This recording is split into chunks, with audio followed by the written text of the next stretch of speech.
In this last video on value at risk in our spreadsheet, I want to think about one more thing. What happens when we hedge and reduce the risk in our portfolio?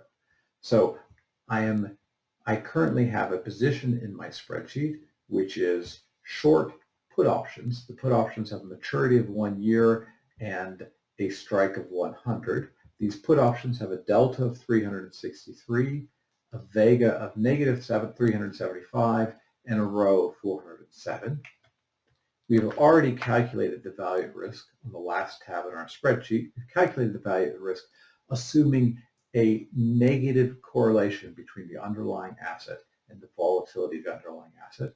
That's given us a value at risk of 1197.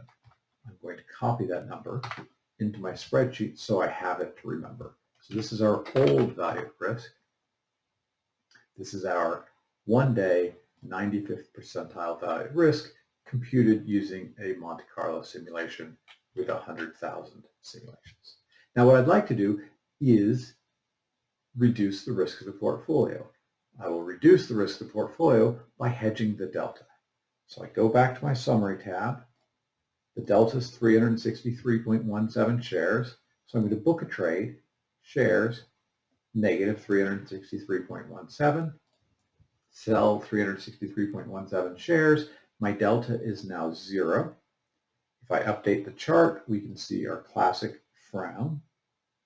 Whichever direction the stock moves, we lose money, but we now don't really care which direction the stock moves.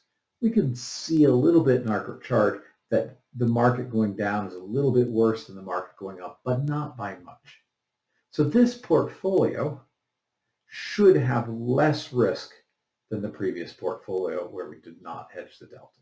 So I want to calculate the value at risk and see that that actually happens. So I'm going to go back to my value at risk tab. I'm going to click the simulate VaR, and I will pause the recording and start it up again once it has finished. So I'll click the simulate VaR. At the bottom here you can see the simulations running, and we'll pause and come back in just a second. So I have just finished calculating the value at risk, running the simulation. It took about 5 minutes, 6 minutes on my computer, my laptop. And what we found is that the new value at risk is $720. That means 5% of the time we lose, on a 1-day basis, 5% of the time we lose more than $720. When we had not hedged our delta, the value at risk was nearly $1,200.